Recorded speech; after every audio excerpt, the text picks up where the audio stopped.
Hello guys, nice to see you. It's Keith from IELTS Speaking Success, and today we're going to be looking at the new questions from May to August 2020 for IELTS Speaking Part 1. We're going to be looking at the questions, some model answers, and all the language you need to give some cracking answers. So, without further ado, let's get going.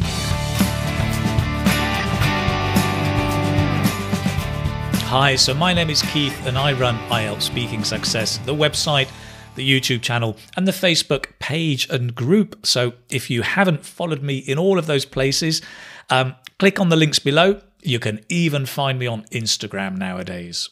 So today we're going to be looking at IELTS Speaking Part 1, different questions, the new questions from May to August, as well as the kind of model answers and the different idioms, collocations and language that can help you give fantastic answers. In the test, I'm sure on the way we'll probably have a few tips and tricks as well to help you out. And just to remind you, if you like this video, you'll probably like my online course, IELTS Speaking Success, Get a Band 7+. It's an in-depth course that can really help you prepare well for the whole IELTS speaking test. Again, check it out in the link below. If it's right for you, go for it. So let me begin with part 1 and just a couple of tips to begin, right? In part 1, after the introduction questions, you'll get 2 different topics and probably 3 or 4 questions on each topic, usually. You'll be expected to give fairly short but developed answers. So don't just say yes, no, I think so. Develop your answer, usually around 2 to 3 sentences is pretty good. Okay. My other tip is to try and use the language you know well. If you're trying to use language you don't really know how to use, but you think it sounds good, the examiner's going to catch you out. They will know, and that is a sign of lack of flexibility, and it brings your score down. So you should be using language you feel pretty confident and sure that you can use. And that also is going to boost your confidence, right? Because you're sure it's right. So let's get straight into it. So let's begin with fish and fishing.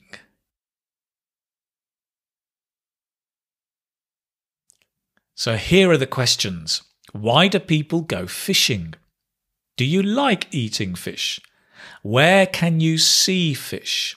Interesting questions. Let's look at the first one here. Why do people go fishing? Now, this could be, it sounds like a long part 3 question, right? But here it's a part 1 question. So you want to keep it fairly short. So there are 2 kinds of people who go fishing, right? Those people who go fishing for a hobby and people who are professional or commercial fishermen, right?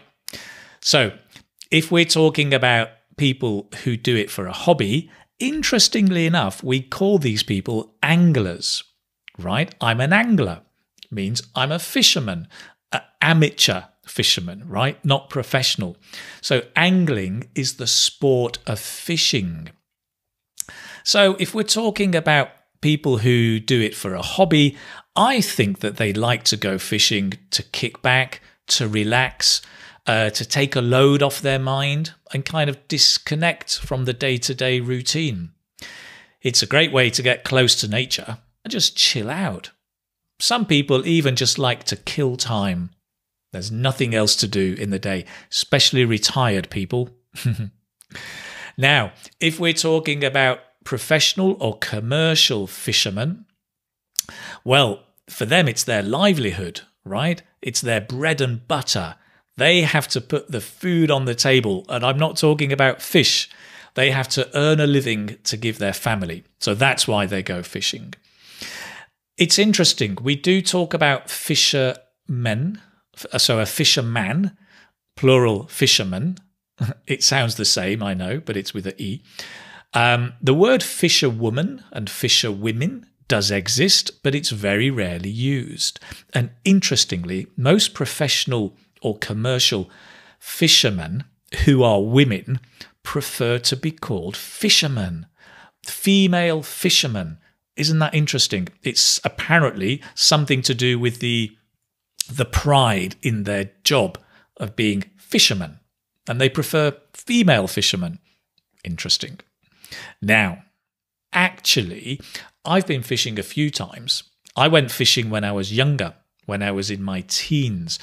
And for me, it was great. It was a great way to get away from it all and just to get some peace and quiet, get some thinking time for myself. I really enjoyed it. And I did like socializing with the other fishermen as well.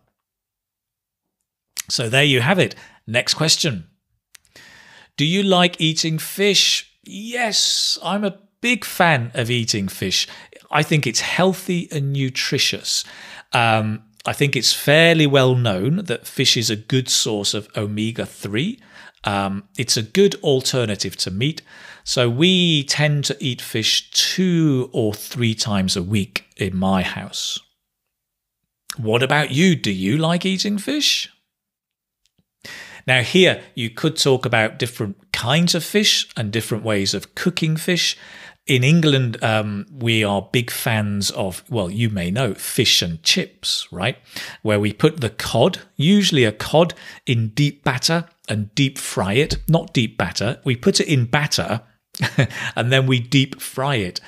So it's not very healthy, especially with a big plate or newspaper full of chips. But it's very, very nice. In other countries, when I lived in China, we had steamed fish and it was absolutely delicious. I know a lot of countries like to bake fish, so they bake it in the oven.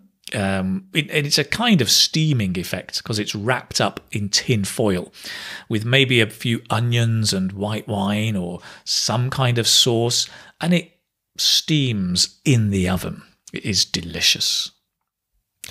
In Japan, you have the puffer fish. I think it's called the fuga fish, which is poisonous. But of course, it doesn't kill you.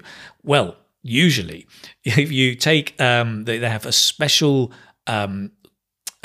fisherman or cook who will fillet the fish, so take out the bones, and then also make sure the poison is extracted. And apparently, it's very, very nice. It's also very expensive. Let's move on. Where can you see fish? Well, here, where can you see fish? I mean, all over the place, right? You can see fish in the rivers, in the sea, in the lakes, in an aquarium. If you go to the aquarium, you can see all of the fish in the water underground. In a fish bowl at home, if you've got a fish bowl or a fish tank. If you go to the restaurant, again, when I was in Asia, many countries in the restaurants, they have these big fish tanks and you can go and pick out the fish you want to eat and they take it out alive. You get to say hello to your fish before they kill it and then you eat it. Fish tanks. Of course, you can also see fish in the supermarket if there's a fish stall. Or in the wet markets, there's lots of fish there that you can buy in the fresh fish in the markets. So you can see them all over the place. Let's move on and talk about the next topic, which is markets. And the questions here are there many street markets where you live? Do you often go to the supermarket? What are the differences between street markets and supermarkets? What do street markets sell? Well, are there many street markets where you live? There are many kinds of street markets, right? You've got flea markets that tend to sell lots of old bits and pieces, bits and bobs, bric-a-brac, maybe antiques. In London, there's lots of flea markets. You've got the wet markets, which are not so popular nowadays for obvious reasons. You've got open markets, night markets in Taiwan. I remember the night markets of Taipei. Many Middle East countries have bazaars. We also use the English word bazaars. In some countries, I think like Vietnam, there are the floating markets, which is literally the market stall is a boat and it's floating on the river. So you could talk about different kinds of markets. So, are there many street markets where you live? Well, one of the most popular markets where I live is actually called the Mercadillo del Pescado. I just made that up, but the examiner doesn't know because I live in Spain, right? So this market actually attracts a lot of weekend shoppers. It gets very, very busy and very popular. It's quite popular because the produce is much cheaper and fresher than the supermarkets. It sells a wide variety of vegetables, meat, fish, fruits, things like that. I like it because, by and large, the vendors are much more personal than in the supermarket. And it's nice. You can have a bit of a chit-chat with the vendors if they've got time. But they always make time for you. There we have it. Markets are a lot of fun, right? Whether it's food markets or clothes markets, I mean, I can while away the hours just strolling around markets. I think they're a lot of fun. The next question. Do you often go to the supermarket? Well, actually, yes. In our household, we go once a week. We do the weekly shop in our local supermarket. It's actually a hypermarket because it sells not only food, but lots of clothes and other electrical appliances. So we tend to go once a week just to stock up on the basics and to buy different fruit and veg that we can get in one place rather than going around lots of market stalls. What about you? Do you often go to the supermarket? Next question. What are the differences between street markets and supermarkets? Now, you could approach this question as a kind of an advantage and disadvantage question, and it is looking at comparisons. So a little bit, you want to show off the comparisons. It's bigger, it's better, it's more convenient, the goods are fresher, they have a more personal touch in the markets, I mean. So what would we say here? Well, street markets, yes, I think the produce is fresher. Notice the produce, the verb to produce, but the noun produce, which is fresh fruit and vegetables, basically. So the produce is fresher. The markets tend to have a more personal touch. The vendors are more friendly. And also in the markets, usually you can haggle with the vendor. Now, what does haggle mean? Well, when you say, can you knock off a few pence on the price? Can you make it cheaper?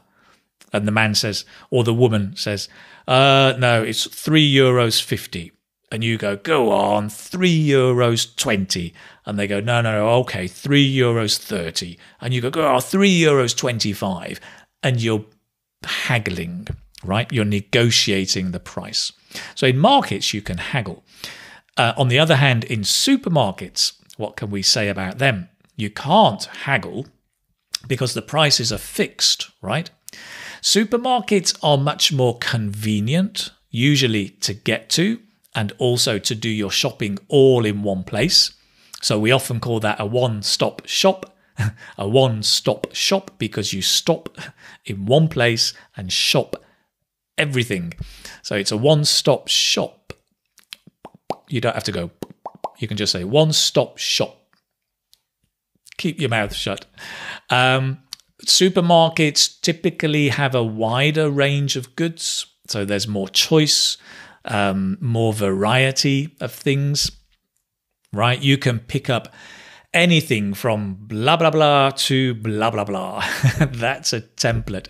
You can pick up anything from food to clothes, right? You can pick up anything from kitchen utensils to electronic appliances. You can pick up anything from blah, blah, blah to blah, blah, blah. Nice. Good. That's enough about markets. Let's move on. And our next topic is handwriting. Now, we also have questions about pens and pencils, and those came out in the last batch. But this one is about handwriting, so it's slightly different, and it looks at comparisons between writing by hand, and typing on a computer, because we don't have typewriters anymore. I remember back in the day we used to have typewriters, but most people now type on one of these, right? On a keyboard. So I guess this has become a popular topic because of the move to keyboards and computers, and children are losing the skill of handwriting. Some people are very sad about it. Some people think, doesn't really matter. Let's find out. What are the questions? What's the difference between writing with a pen and typing on a computer? Can we tell someone's personality from his or her handwriting? Nice. Do you often write with a pen? Is your handwriting easy for other people to read? Oh my God, I wish it were. It's not. So let's have a look at some of these questions. What's the difference between writing with a pen and typing on a computer? Well, when I write by hand, it feels much more individual, and it's for me an expression of my personality. And when I'm writing by hand, it comes more naturally for me because I grew up with pens and pencils. So I kind of prefer it. Some scientists do say writing by hand improves our learning, and we can retain information much more easily. So maybe that is another reason to write by hand. I think that's one reason that a lot of teachers are in favour or they are advocates of handwriting, because it helps students learn better when you physically move the pen. So they say. On a computer, though, well, if you've grown up a digital native, like with computers, then it's quite easy to type. But if you're not a digital native like me, then you have to learn to touch type. Really, otherwise it's too slow. To touch type is typing without looking, right? When I began typing, it was like pom, pom, pom, pom. But then touch typing, you can just, look anywhere you like. So you really need to learn to touch type. Otherwise, it's too slow. I guess on a computer, you have the autocorrector, right? Which is a friend and a foe, because it can help you type more quickly and make fewer mistakes. But it's a foe or an enemy because we become over-dependent on it. And so our spelling skills go out of the window. Literally, they disappear, right? They just go out of the window. Or we can say our spelling skills go rusty, right? They go rusty. So we really need to sneeze. Excuse me. So our spelling skills can go rusty. What's more, on a computer, you can actually edit texts much more easily. There's no need to cross out or erase. And also, with the use of fonts, you can really personalize your writing. So I think that's a big bonus as well of typing. Next, can we tell someone's personality from his or her handwriting? Apparently so. It says here, police and recruiting agencies use graphology to assess people's personality. So if they're trying to catch a criminal, they'll use graphology to assess their personality. Were they likely to commit the crime? Likewise, recruiting agencies to know if you're going to be a good fit for the company. Graphology is the study of handwriting. So ology, like biology, right, is the study of. Graph, I think it's from the Greek writing, or to write. So the study of writing. Some people say, especially the fortune tellers, right, who can predict your personality, they say your writing is like a window into your mind, and they can know everything about you. Not only your personality, but your future and your past. Maybe it's true. It seems the way that you dot your I's and cross your T's can tell a lot about you. I've also read recently, like a few seconds ago, right here. You can't do that in the exam, can you? I've also read just a few minutes ago. No, you're not allowed to take things in. But it says here, factors such as letter size, the use of space, and how much pressure you apply to the pen reveals something about your personality. And if you want to check it out, follow the link below. I'm not going to waste my time telling you because A, I'm not an expert. B, we have to go on to the next question. Is your handwriting easy for other people to read? Well, I wish it were, but my handwriting is not very legible. It's a little bit scruffy. I do tend to write in a rush. It's almost like I'm scribbling. I'm not really writing. And I think it's because I'm in a rush. So some people struggle to read my handwriting. Some people, though, they write beautifully, right? They take great care to write clearly, or they go to great lengths to write clearly, or they make a real conscious effort to write clearly so that other people can read what they've written. And so it's entirely legible. Legible is a good word, by the way, because some people think, oh, it's readable, right? You can read it. No, the better word is legible. You can read it, it's legible, right? There are a few words like this. Instead of saying eatable, like you can eat it, we say edible.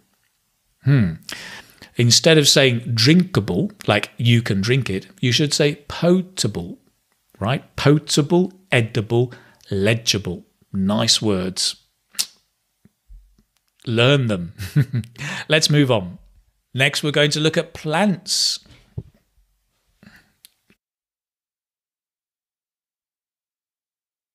Look at my plant. Do you know, here are the questions. Do you know anything about growing plants? Do you keep plants at home? Did you grow any plants when you were young?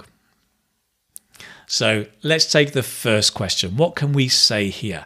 Do you know anything about growing plants?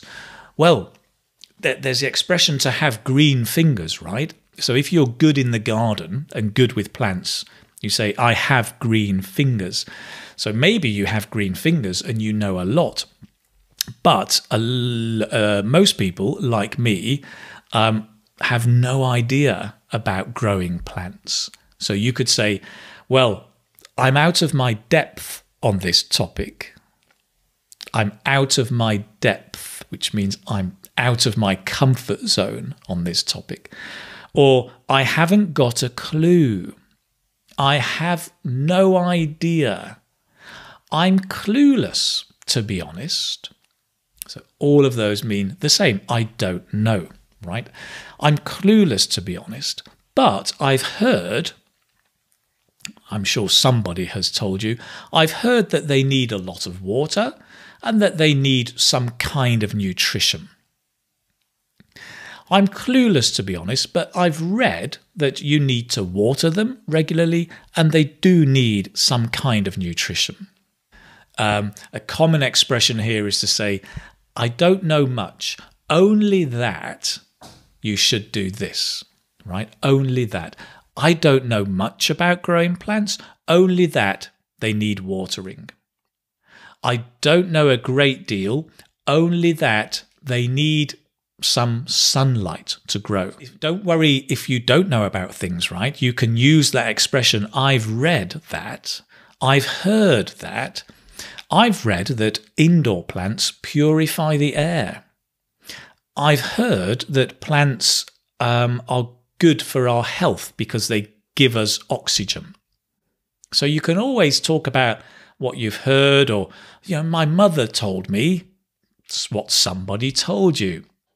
By the way, I do also know, I do know something. There are indoor plants and outdoor plants. And outdoor plants need the sun. Not always direct sunlight, but they need sunlight. Indoor plants need treating differently.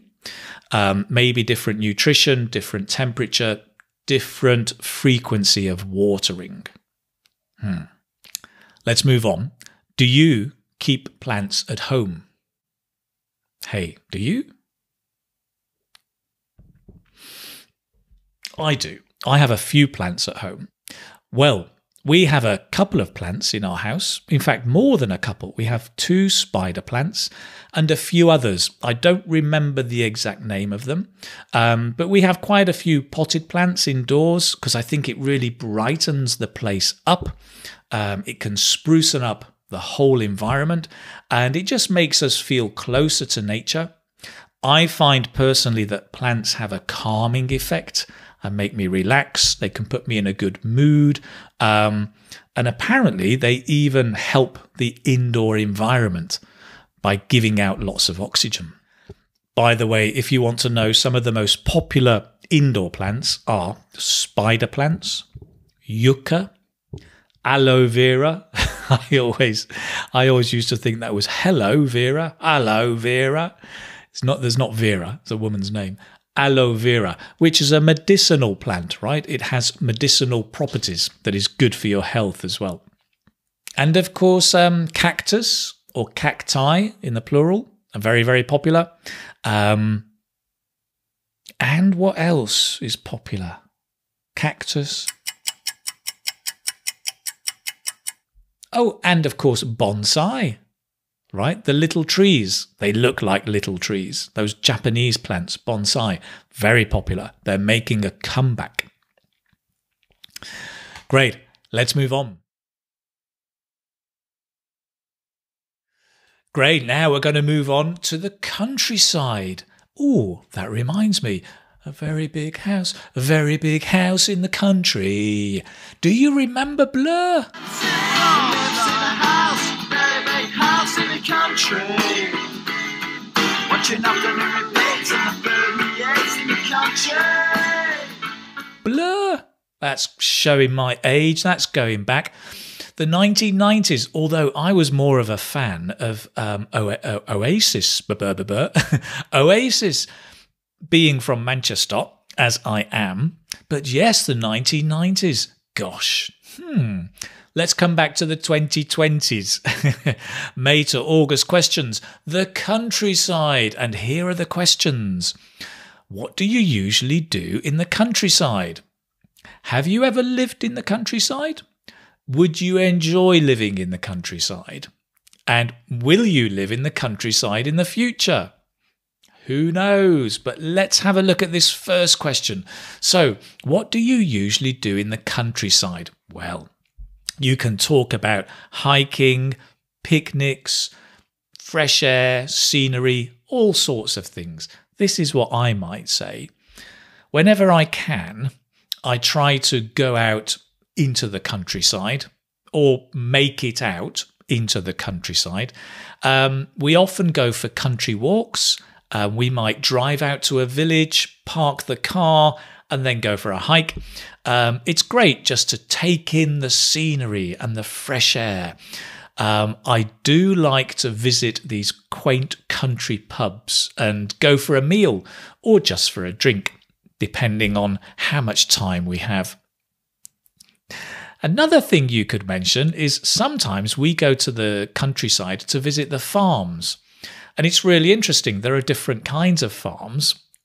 In fact, in Manchester, there is a petting farm where you can go to the farm and feed the animals. The children can touch the animals. They've got goats and sheep and chickens.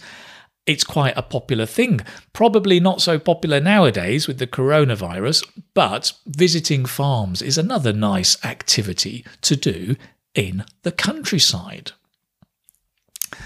Now, what else? Well, will you live in the countryside in the future? Right? Well, these questions about the future, you need a crystal ball to know the future. So you may be saying a lot, things like, that's hard to say. Well, that's anybody's guess. You never know. you never know, maybe, right? These are useful expressions for speculating about the unknown future because we don't have a crystal ball. But I would say, actually, it'd be nice. It'd be nice, right? It would be, because it's conditional, maybe. It'd be nice to live in the countryside once the children have fled the nest, or once the children have flown from the nest, right? When they've gone away and grown up. It'd be lovely to live in the countryside, to escape the hustle and bustle of the city, to get out and to be close to nature. I think that rural lifestyle would actually suit me down to the ground. It'd be a great, you know, the slower pace of life, a healthier living environment, fresh air, mountains. It's good for the soul. So I think it's on the cards. It's most likely I will retire in the countryside. Some nice expressions, right? It's on the cards. It's likely to happen. Great. So let's move on and talk about photos. Right, let's move straight on to photos. Smile. I've got the lens cap on. Oh, you idiot. Oh, I am a professional photographer. Honestly. Anyway, with photos, let's look at the questions first. Do you like to take photos? In which situations? In which situations do you take photos? How do you store your photos?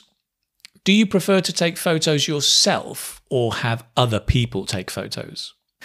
So let's sort out the most important word first, right? Photograph. Photograph. Okay, I take photographs. Now, when we talk about the person, the stress changes. Photographer. Not pho, but f. Photographer. Stress on the to. I'm a photographer. I'm a professional photographer. Or more likely, amateur. I'm an amateur photographer. Amateur is not professional, it's just a hobby. I'm an amateur photographer. If we talk about the field or the subject, photography. I love photography, right? I really enjoy photography. And then we've got photogenic. Stress changes again. Photogenic. I'm not very photogenic. Photogenic means that you look good in photos. You know, some people they have a knack. They just look great in photos. Other people just look a mess. So I'm not very photogenic. Let's have a look then at the first question. What was it? Do you like to take photos? Yes, I do. I really enjoy taking photos. I've actually got a DSLR camera as well as my mobile phone. So I'm a bit of an amateur photographer.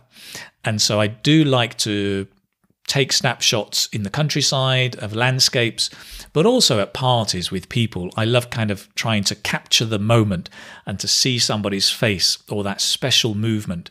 And it's great, you know, to have kind of a visual souvenir of a special moment. Great. Notice I say I'm a bit of a amateur photographer. We often use a bit of a, it's a bit of a, just to mean it's to be a bit humble, really. You know, if you say I'm a chef, you know, it sounds like you might be professional. But if you say I'm a bit of a chef, it's clear that you just like it, you really enjoy it, and you're not professional, right? I'm a bit of a photographer, actually.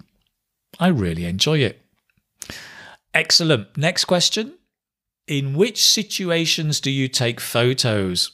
Well, in a way, I've answered that, but do remember, right, even though you've answered it, the examiner may repeat a similar question and they're just testing you. You don't want to give the same answer, right? Don't just say what you said before like I said before, I enjoy going into the countryside. No, no, no, no, no. Change it. Make it a little bit different, right? So in which situations do you take photos? Oh, a nice expression here is, well, in all sorts of situations, whether I am blah, blah, blah, or blah, blah, blah, right? So whether I'm on holiday or in a restaurant, I love taking photos. Whether I'm at a party or in the countryside, I love to take photographs. So whether I am blah, blah, blah or blah, blah, blah, nice expression, right? So in what situations do I take photos? Well, actually in all sorts of situations.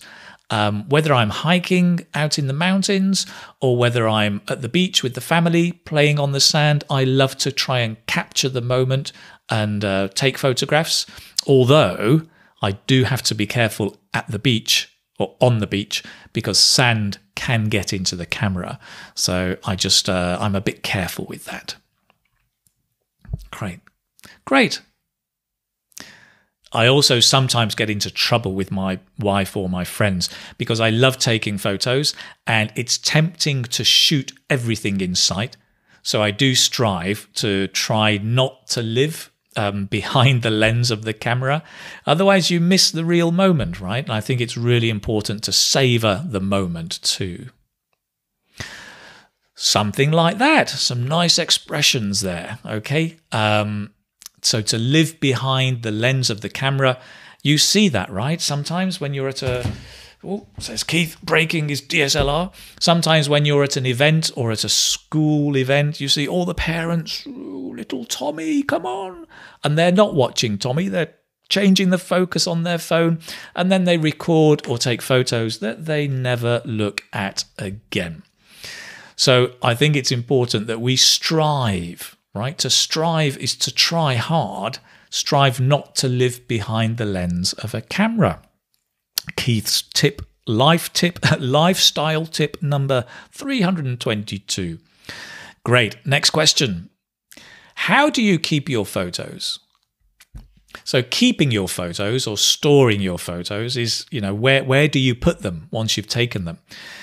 Well, because we take photos we take digital photos. For me, I keep most of my photos in the cloud, actually.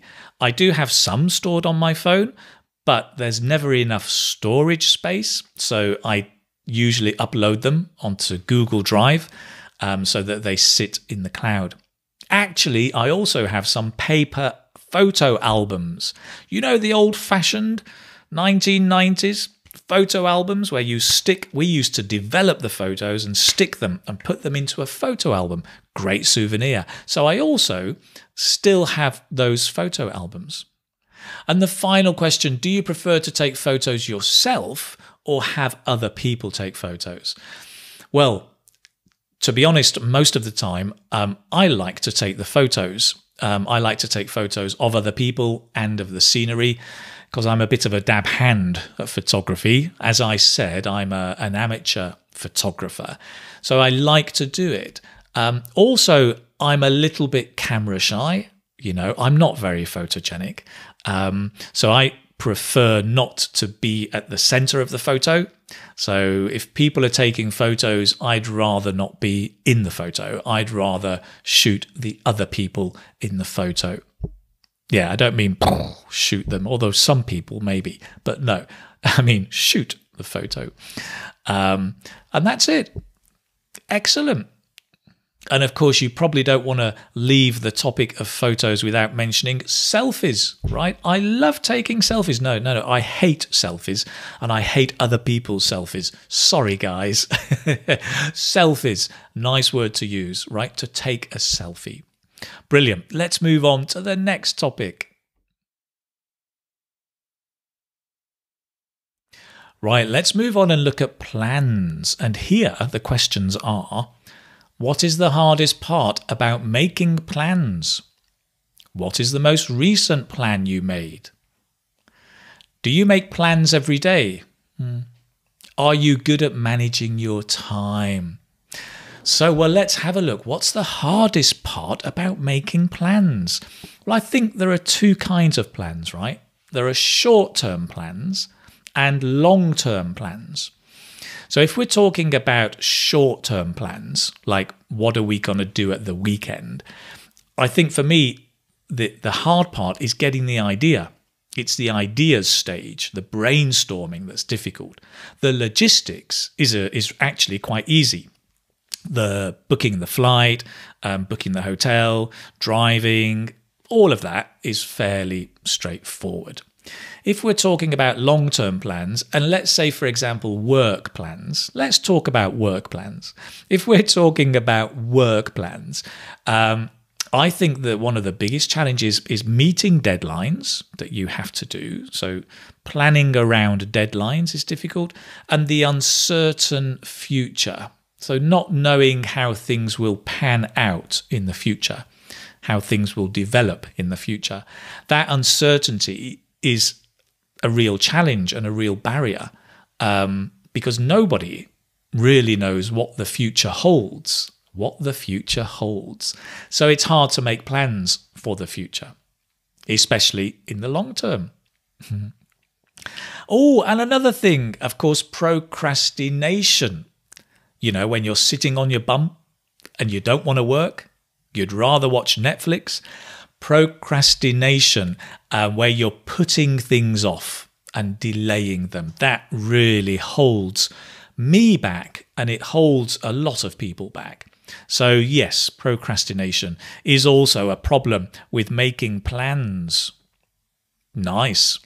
Are you good at managing your time? Again, here, you could talk about procrastination, right? I have a habit of procrastinating and I have a habit of putting things off. I'm easily distracted, so I find it hard to focus. You could say that. Or you could say, yes, actually, I'm quite good at managing my time. I use quite a few productivity tools, such as the Pomodoro. If you've used the Pomodoro tool, it's great. It sits on your computer and you set like 25 minutes and you work for 25 minutes. And then a little alarm goes off and you take a 5-minute break. The Pomodoro technique. Look it up. It's great. It's one of the tools that I use. It sounds like an advert. Also, I like to make good use, nice expression, make good use of something, right? I like to make good use of the mornings because it's when I'm freshest. I've got the most energy and the most focus. So I make good use of the mornings to be as productive as possible. Productive. Lovely word. Great. That's enough about plans. Let's move on. Let's talk about public holidays. This is another interesting part 1 question. And here are the questions. How many public holidays do you have in your country? Which public holiday is your favourite? What do you usually do on a public holiday? Do you think people need more public holidays? Yes, of course. Right. How many public holidays are there in your country? Well, when you get this question and you don't know the answer, you can use some phrases like, I'm not sure. I'd hazard a guess about 15. I'd hazard a guess. I'd hazard a guess, which means I would make a guess or have a guess. I'd hazard a guess about 15 public holidays, right? Or something like that. I guess there could be 15 or something like that. Okay. Also, you can use off the top of the... You could even say... Oh, English pronunciation. It's so hard, isn't it? You could say, off the top of my head, I'm not sure, but I'd say around 16 public holidays. Off the top of my head, I think we have 16 public holidays every year. Something like that, right? Actually, in England, the most common public holiday is the bank holiday. We call it Bank Holiday Monday. Most of our holidays fall on a Monday, and it's Bank Holiday Monday. Or the long weekend, right? We have a long weekend. Great. Which public holiday is your favourite? Well, you may talk about, it depends, right? And I guess religion and culture will have a strong influence.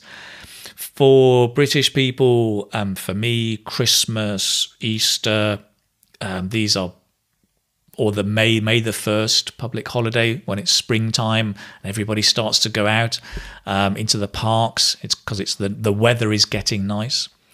So you could, I guess I would say, public holiday, Christmas, because first of all, we don't have to work. It's always a bonus. And secondly, there are lots of celebrations. There are lots of street celebrations. There are some parades and activities going on in the street.